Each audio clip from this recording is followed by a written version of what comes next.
आज मंत्रिपरिषद में 25 मामलों में निर्णय हुए हैं। मैं सबसे महत्वपूर्ण मामलों के बारे में पहले जानकारी दूंगा। सबसे पहले महत्वपूर्ण मामला हमारे राज्य में खेल प्रेमियों के लिए है। मोइनुल हक स्टेडियम, जैसे कि आपको जानकारी होगी कि सरकार ने बीसीसीआई के साथ एग्रीमेंट करने का निर्णय लिया था किसी मंत्रिपरिषद की बैठक में। तो बीसीसीआई के साथ जो एग्रीमेंट होना है उसके प्रारूप की स्वीकृति मंत्रिपरिषद ने आज दी है। प्रारूप में यह प्रावधान किया गया है कि मोइनुल हक स्टेडियम को बीसीसीआई की जो शाखा है बिहार क्रिकेट एसोसिएशन यहाँ पे बिहार में, उसके साथ एग्रीमेंट होगा और साथ ही साथ उसका विकास के लिए वो निवेश करेंगे। 7 साल के लिए 1 रुपये की राशि में इसका लीज होगा और उस पर 7 साल के बाद अगले मदद 1 रुपये 1 रुपी पर 7 ईयर्स और 7 ईयर्स के बाद 50-50 profit sharing, profit after tax 50% के एग्रीमेंट में अगले वर्षों में होगा। और कुल प्रथम जो लीज एग्रीमेंट है वो 30 साल 30 ईयर्स का होगा। 30 ईयर्स के बाद म्यूचुअल कंसेंट पर ये और 30 ईयर्स एक्सटेंड हो सकेगा। तो मोइनुल हक स्टेडियम के बारे में आप लोग बहुत चर्चाएं सुनते थे और बहुत सारे क्रिकेट खेल प्रेमी भी इस पर अपने विचार रखते थे। तो अब ये इंटरनेशनल स्टैंडर्ड्स का ये स्टेडियम होगा। इस स्टेडियम में क्या क्या होगा मैं बता देता हूँ, इसमें बहुत डिटेल है। इसमें मेन में है 9 विकेट पिच ग्राउंड होगा, night cricket facility with flood light, रात में क्रिकेट खेलने के लिए फ्लड लाइट फैसिलिटी होगी। Practice ground, net practice and smaller matches, छोटे मैचों के लिए नेट व्यवस्था होगी। स्पेक्टेटर कैपेसिटी 40,000 की होगी। मेंबर पवेलियन और मीडिया स्टैंड होगी, आप लोगों के इंटरेस्ट का है, 250 लोगों के लिए। Additional facility for members including tennis, basketball court, swimming pool, gym और स्पा, और ये अन्य लोगों के लिए भी उपलब्ध रहेगा। मैं पढ़ देता हूं, tennis, basketball court, swimming pool, gym और स्पा। 76 कॉर्पोरेट हॉस्पिटैलिटी बॉक्सेस होंगे, 76 कॉर्पोरेट बॉक्सेस होंगे, बॉक्स जो मैच देखने के लिए। Indoor cricket academy with residential accommodation भी यहाँ पर होगा। 70 रूम का यह अकोमोडेशन होटल बनेगा जो 5 सितारा होटल के मापदंड पे होगा और ये कमर्शियली इसका उपयोग हो सकेगा। रेस्टोरेंट और डिनर हॉल्स भी इसमें होंगे। मल्टी लेवल पार्किंग होगा और अन्य जो भी चीजें होंगी ये आपको मैंने जानकारी दे दी है। तो ये केवल स्टेडियम का ही निर्माण नहीं बल्कि स्टेडियम के जो अगल बगल इंफ्रास्ट्रक्चर है और उसका स्पोर्ट्स इंफ्रास्ट्रक्चर का भी निर्माण होगा। तो 7 साल तक 1 रुपये पे और 7 साल के बाद 50% प्रॉफिट आफ्टर टैक्स जो अग्रीमेंट है उस पर। और खर्च कितना करेगा? इसमें उन लोगों ने अब इसमें काफी खर्चा आएगा, इसमें तो होटल भी बनाना है, इसमें स्विमिंग पूल भी करना है। तो ये अग्रीमेंट है, इसमें ये अंकित नहीं है एमओयू में कितना होगा, बट ये सब इंफ्रास्ट्रक्चर उनको डेवलप करना है। खर्च उन्हीं को करना है, बीसीसीआई खर्चा करेगा और बीसीसीआई पहले 7 साल में तो अपना मैच खेलेगा और मैच खेल के अपना रिकवर करेगा। तो सारा जितना भी मैंने पढ़ा है ये सारा खर्चा उसी को करना है। राज्य सरकार को कोई पैसा नहीं लगना है, राज्य सरकार केवल उसको मैदान उपलब्ध करा दिया है। साथ ही साथ जो रजिस्ट्रेशन ड्यू फीस है और लीज एग्रीमेंट का जो ड्यू फीस है वो शांत कर दिया है और 1 रुपये पर 7 साल के लिए, और उसके बाद जो भी 50-50% राज्य सरकार और जो बीआईए है, बिहार क्रिकेट एसोसिएशन है, दोनों अपनी आपसी सहमति पर एक चार्टर्ड अकाउंटेंट नियुक्त करेंगे। वो चार्टर्ड अकाउंटेंट ऑडिट करेगा, ऑडिट के बाद जो प्रॉफिट आफ्टर टैक्स होगा उसका आधा हमारा, आधा 7 साल के बाद, और कुल 30 साल से 7 साल घटा लीजिएगा। मंत्रिमंडल सचिवालय विभाग का है। ये आपको जानकारी होगा कि बॉम्बे में हम लोग की बिहार भवन का निर्माण करने का सरकार ने निर्णय लिया था। इसमें 2751 वर्ग मीटर की जमीन है। हम लोगों ने इसका रजिस्ट्रेशन के लिए महाराष्ट्र सरकार को शुल्क वेव करने को कहा।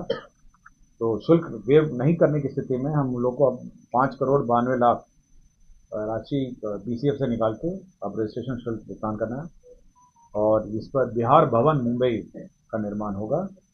और एरिया में बता दिया आपको 2751.69 वर्ग मीटर है। और स्थान भी आपको चाहिए, स्थान है ये मुंबई पोर्ट ट्रस्ट की ज़मीन है, और ये एल्फिंस्टन एस्टेट के पास है।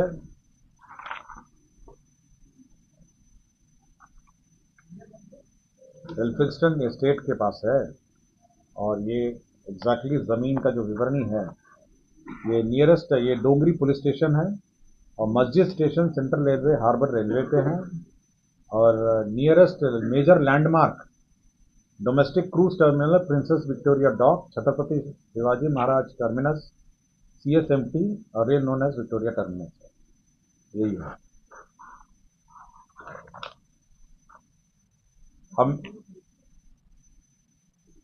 अब मैं पथ प्रमंडल के योजनाओं की स्वीकृति के बारे में जानकारी दूंगा। पथ प्रमंडल की बहुत सारी योजनाओं की स्वीकृति हुई है। पहला जो योजना है वह है पथ प्रमंडल लखीसराय अंतर्गत गुणसागर से चलौजा पथ वाया सरसंडा खैरमा बारवा सेठना का पथ है। इसमें 59,56,85,000 रुपये की स्वीकृति हुई है। ये लखीसराय जिले के महत्वपूर्ण पद है, और ये पथ गुणसागर से प्रारंभ होकर सरसंडा खैरमा बहरवा सेठना आदि जगहों को जोड़ते हुए सलौजा तक जाती है। दूसरा पथ है पथ प्रमंडल समस्तीपुर के अंदर मोहद्दीन नगर कुरसाहा बाकरपुर सुल्तानपुर घटोल मोहम्मदपुर बोचाहाट पथ है। ये समस्तीपुर जिले का एक महत्वपूर्ण पथ है, और ये पथ NH 122B से निकलकर कुरसाहा बाकरपुर अंदगोलवा सुल्तानपुर महदीपुर मसलीपुर होते हुए NH 22B पर समाप्त होती है, और गंगा नदी का जल स्तर बढ़ने से कई गांवों का संपर्क प्रखंड अनुमंडल एवं जिला मुख्यालय स्थापित करने के लिए ये मददगार होगा, और सुदूर दक्षिण भाग वाले गंगा नदी के तटबंधीय क्षेत्र वाले इलाकों को संपर्कता प्रदान करेगी।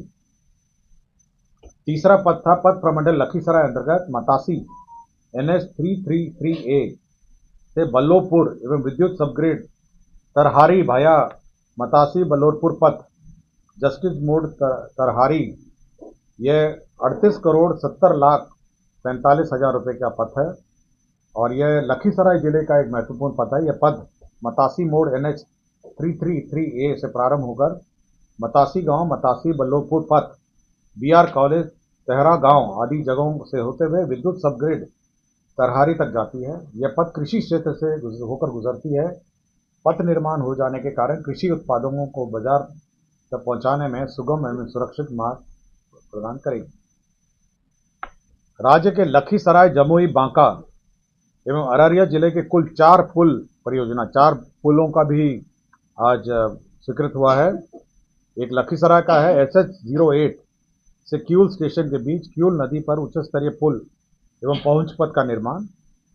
दूसरा जमुई सोनो चरखा के दूसरे किलोमीटर में क्षतिग्रस्त के स्थान पर नए उच्च स्तरीय पुल एवं पहुंच पथ का निर्माण। बांका जिला के कच्ची कांवरिया पथ से 34वें किलोमीटर में कुमरसार से धौरी के बीच भदुआ नदी पर RCC पुल एवं पहुंच पथ का निर्माण।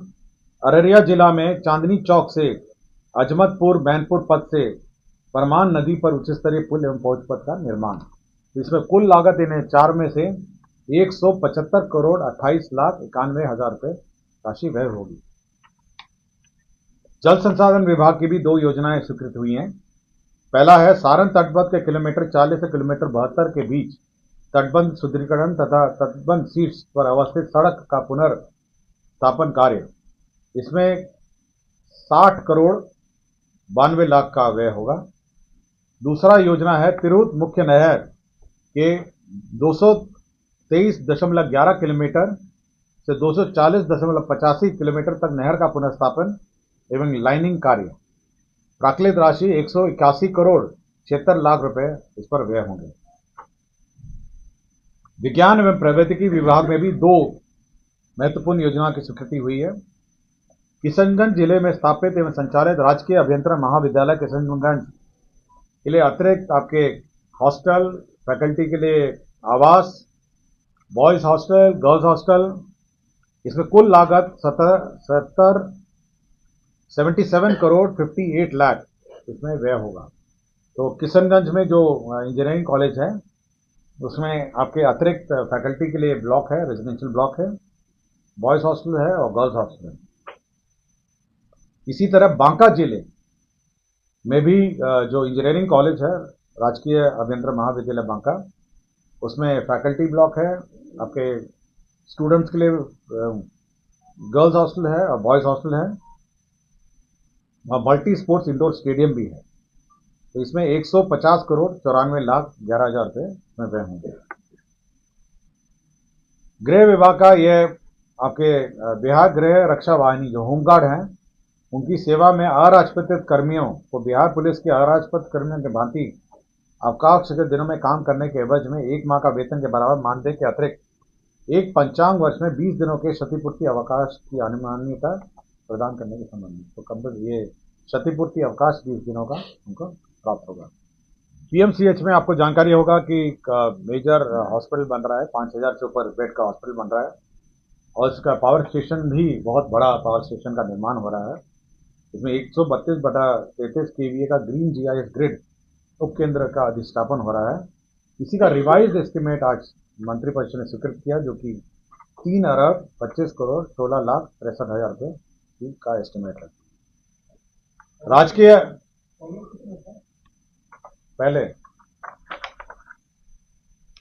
पहले ये 255.89 करोड़। राजकीय चिकित्सा महाविद्यालय छपरा, यह भी निर्माण हेतु वित्तीय वर्ष में कुल 3 अरब 49 करोड़ 78 लाख प्रशासनिक स्वीकृति दी थी। इसमें स्कोप ऑफ वर्क का परिवर्तन हो गया। अब ये 6 अरब 29 करोड़ 18 लाख रुपए इसका रिवाइज एस्टिमेट इसका सैंक्शन हुआ है।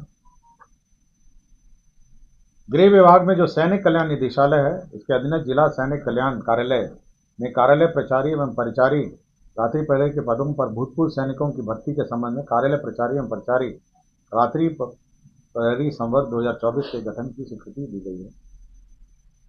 कृषि विभाग में बहुत सारे नियमावली की स्वीकृति दी है, मैं सब पढ़ देता हूं। कृषि विभाग में जो लिपिकीय संवर्ग है उसका भर्ती प्रोन्नति सेवा शर्त नियमावली 2024 की स्वीकृति हुई है। स्वास्थ्य विभाग में जो ECG टेक्नीशियन है उसका जो सेवा संवर्ग नियमावली है वो स्वीकृत हुआ। स्वास्थ्य विभाग में परिधापक संवर्ग का मूल कोटि एवं प्रोन्नति के पद है, उसका नियुक्ति एवं सेवा शर्त नियमावली का यह सेवा शर्त नियमावली स्वीकृत हुआ। स्वास्थ्य विभाग में प्रयोगशाला प्रावैधिक संवर्ग का सेवा शर्त और नियमावली स्वीकृत हुआ। स्वास्थ्य विभाग में एक्सरे टेक्नीशियन का भी जो सर्विस कंडीशंस है वह स्वीकृत हुआ।